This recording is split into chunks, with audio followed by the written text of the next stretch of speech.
இன்னைக்கு நடக்கக்கூடிய சட்டமன்ற தொகுதியில 234 தொகுதியில 5 விழுக்காடு 13 இஸ்லாமியர்களுக்கு பாத்தீங்கன்னா தேர்தலை இடம் கொடுத்த ஒரு தலைவர் யார் என்று கேட்டால் இன்றைய தமிழ்நாட்டோட முதலமைச்சர் எங்கள் வெற்றி தளபதி என்பதை இந்த இடத்துல நான் சொல்ல கடமைப்பட்டிருக்கிறேன். ஆனா கடந்த கால ஆட்சியில நம்ம புரிஞ்சா பாத்துக்கிறோம். இஸ்லாமியின் பாதுகாவலர் பேசினாங்க. காயிதே மில்லத் அவர்கள் எங்கள்கிட்ட தான் கடைசியா வந்து இஸ்லாமியர்கள் கொடுத்துட்டு போனாங்கன்னு பேசினாங்க. ஆனா 5 முறை பேசினவர்கள் இந்த திமுக காரர்கள் என்பதை இந்த இடத்தில் நான் சொல்ல கடமைப்பட்டிருக்கின்றேன்.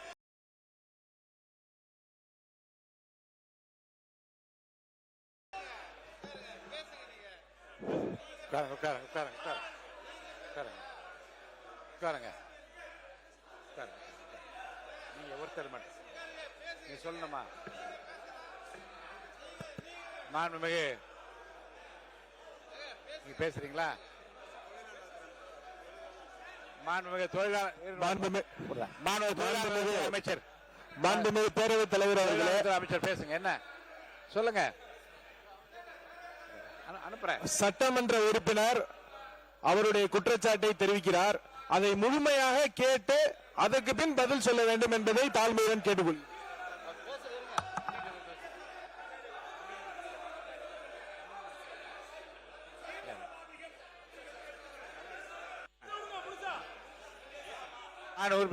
பேரவைத் தலைவர் அவர்களே, நான் பத்திரிகையாளர் செய்தியில சொல்லல.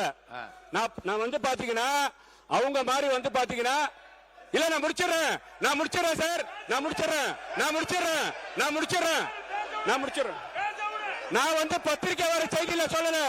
நான் பத்திரிகையில வரக்கூடிய செய்தியை சொல்லல, ஆதாரத்தோட சொல்றேன். பத்திரிகையில வரக்கூடிய செய்தியை சொல்லல, ஆதாரத்தோட சொல்றேன். உட்காருங்க. நான் பத்திரிகையில வரக்கூடிய செய்தியை சொல்லவில்லை. உட்காருங்க. நான் பத்திரிகை வரக்கூடிய செய்தியை சொல்லவில்லை. உண்மைக்கு புறமான செய்தியை சொல்லல. நான் பாதிக்கப்பட்டிருக்கிறேன், நான் நசுக்கப்பட்டிருக்கிறேன், நான் கஷ்டப்பட்டிருக்கிறேன். உட்காருங்க.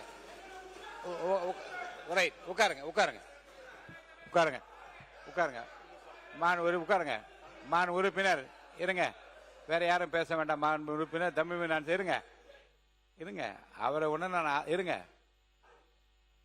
மான் உறுப்பினர் தம்பி நான் அலோவ் பண்றேன். அவரை அலோவ் பண்ணிட்டு பண்றேன். அவர் பண்ணிட்டு உங்களை பண்றேன். மான் உறுப்பினர், மாண்புமிகு பேரவைத் தலைவர் அவர்களே, மாண்புமிகு உறுப்பினர் அவர்கள் தன்னுடைய அறிமுக உரையை ஆற்றிக் கொண்டிருப்பதனால் நான் குறுக்கிடக்கூடாது என அமர்ந்திருந்தேன். சிஏஏ என்ற மக்கள் விரோத சட்டத்துக்கு எதிராக முந்தைய திராவிட மாடல் அரசில்தான் மாண்புமிகு முதல்வராக இருந்த அண்ணன் தளபதி முத்துவேல் கருணாநிதி ஸ்டாலின் அவர்கள் தலைமையில இதே பேரவையில எதிர்த்து தீர்மானம் நிறைவேற்றப்பட்டது என்பதை நான் பதிவு செய்ய கடமைப்பட்டிருக்கின்றேன். அடுத்து முஸ்லிம் தீவிரவாதிகள் என்று 5 முறை இங்கே கூறப்பட்டதாக நம்முடைய உறுப்பினர் சொன்னார். அப்படி எந்த ஒரு கருத்தும் இந்த அவையில் பதிவு செய்யப்படவில்லை. எனவே நீங்கள் அதை அவை குறிப்பிலிருந்து நீக்க வேண்டும் என்று கேட்டுக்கொள்கிறேன். ஒன்றை புரிந்து கொள்ள வேண்டும். சிறைவாசிகள் விடுதலையில் கூட ஏற்கனவே அதிமுக ஆட்சியிலே மாண்புமிகு அண்ணன் சி.வி. சண்முகம் அவர்கள் இருந்தபோது திண்டுக்கல் மீரான் மைதீன் போன்றவர்கள் விடுதலையாவதற்கு அவர் துணையாக இருந்தார். அடுத்து வந்த திமுக ஆட்சியிலே இது பற்றி பல முறையீடுகளை செய்த போது அவர்களுக்கெல்லாம் சிறை விடுப்புகளை தந்து அவர்களுடைய வாழ்க்கையில குறைந்தபட்ச மகிழ்ச்சியை ஏற்படுத்தியது முந்தைய திராவிட மாடல் அரசு என்பதை நான் பதிவு செய்கின்றேன். மாண்பு உறுப்பினர் ஜவஹர்லால் அவர். மாண்புமிகு பேரவைத் தலைவர் அவர்களே, சட்டமன்ற உறுப்பினர் தன்னுடைய அரசியல் வாழ்க்கையை எங்கள் பேரியக்கமான தமிழ்நாடு முஸ்லிம் முன்னேற்ற கழகத்திலிருந்து தொடங்கியதாக சொன்னார். அவருக்கு நான் நினைவுபடுத்த விரும்புகின்றேன். தமிழ்நாடு முஸ்லிம் முன்னேற்ற கழகத்தினுடைய கோரிக்கை ஏற்று பிற்படுத்தப்பட்ட முஸ்லிம்களுக்கு 3.5 விழுக்காடு இடஒதுக்கீடை வழங்கியவர் முத்தமிழறிஞர் கலைஞர் என்பதை இந்த நேரத்தில் சுட்டிக்காட்ட விரும்புகின்றேன். வக்ஃபு திருத்த சட்டத்தை பற்றி கூறினார். வக்ஃபு திருத்த சட்டத்துக்கு எதிராக சென்ற சட்டமன்றத்தில் ஏகமனதாக தீர்மானம் நிறைவேற்றியதும் திராவிட முன்னேற்ற கழகத்தினுடைய அரசு என்பதை இந்த நேரத்தில் சுட்டிக்காட்ட விரும்புகின்றேன். அதே போல நீண்டகால சிறைவாசிகளை விடுதலை செய்ய வேண்டும் என்ற எங்கள் கோரிக்கையை ஏற்று இதே சட்டமன்றத்தில் என்னுடைய உரைக்கு பதிலளிக்கும் போது அவர்கள் விடுதலை செய்யப்படுவார்கள் என்று சொல்லி 21 நீண்டகால சிறைவாசிகளை விடுதலை செய்தது திராவிட முன்னேற்ற கழகத்தினுடைய அரசு என்பதையும் இந்த அவையிலே பதிவு செய்ய விரும்புகின்றேன். எனவே தேவையில்லாத பதிவுகளை முஸ்லிம் சமுதாயத்து கல்வியிலும் வேலை வாய்ப்பிலும் இன்று முன்னேறி இருக்கின்றது என்றால் அதற்கு காரணமாக இருந்த திராவிட முன்னேற்ற கழகத்தினுடைய தலைவரையும் அந்த கட்சியையும் கொச்சைப்படுத்துவதை நீங்கள் அனுமதிக்க கூடாது என்று கேட்டு அமர்கிறேன். கணேஷ்குமார் அவர்கள். பேரவைத் தலைவர் அவர்களே, மாண்புமிகு உறுப்பினர் அவர் சொல்லும் போது இஸ்லாமியர்களுக்கான இடஒதுக்கீடு திமுக அரசு தான் கொடுத்தது என்று சொன்னார். உண்மைதான், நாங்கள் இல்லை என்று சொன்னார். அதற்காக எங்களுடைய நிறுவனர் மருத்துவர் ஐயா அவர்கள் இஸ்லாமியர்களுக்கும் சரி கிறிஸ்தவர்களுக்கும் சரி தனி இடஒதுக்கீடு வேண்டும் என்று அனைத்து தலைவர்களையும் அழைத்து கொண்டு போய் போராடி முன்னாள் முதல்வர் கலைஞரிடம் வச்ச கோரிக்கையின் அடிப்படையில் தான் அது செய்தது என்பதை இந்த அவையில் நான் பதிவு செய்ய விரும்புகிறேன். மாண்புமிகு சிறுபான்மை நலத்துறை அமைச்சர் அவர்கள்.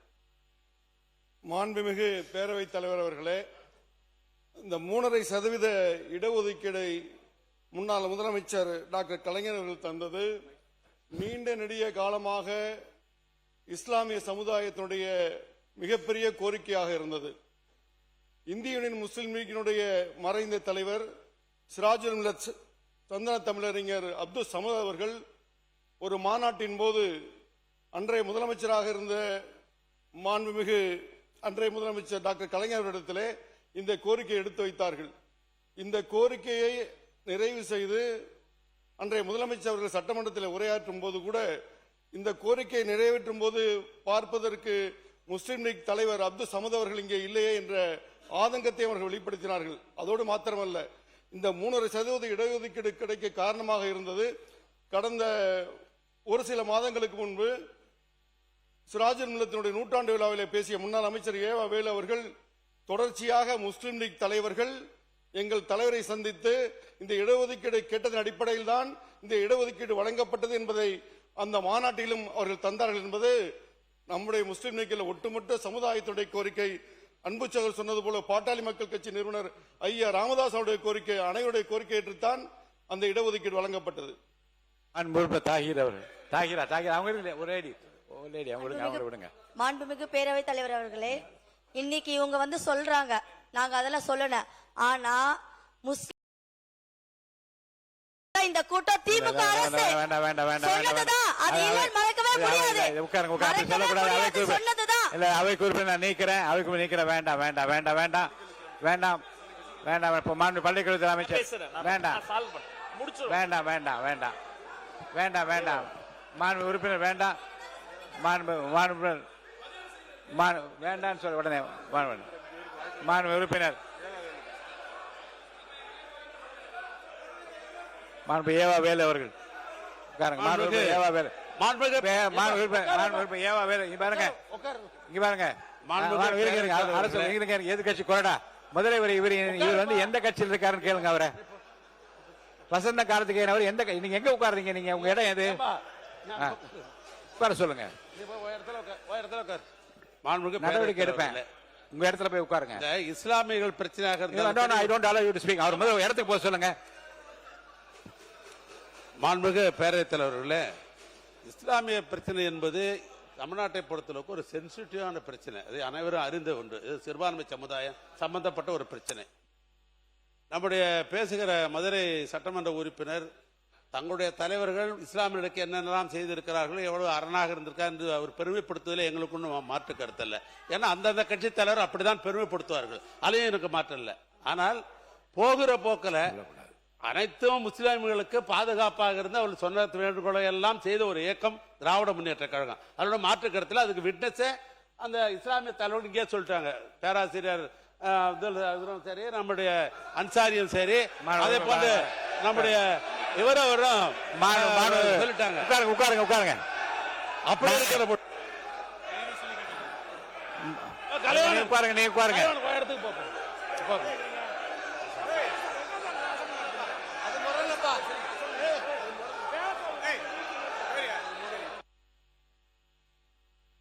உட்காருங்க உட்காருங்க. நீ உட்காருங்க, நான் பேசுறேன். உட்காருங்க உட்காருங்க, நான் பேசுறேன். உட்காருங்க உட்காருங்க உட்காருங்க உட்காருங்க உட்காருங்க உட்காருங்க, நான் பேசுறேன், உட்காருங்க. ஏனுங்க மாண்பு உட்காருங்க, நீங்க உட்காருங்க, உட்காருங்க, உட்காருங்க, உட்காருங்க, உட்காருங்க, உட்காருங்க, உட்காருங்க. என்ன இருங்க, இருங்க, இருங்க, உட்காருங்க, உட்காருங்க, உட்காருங்க.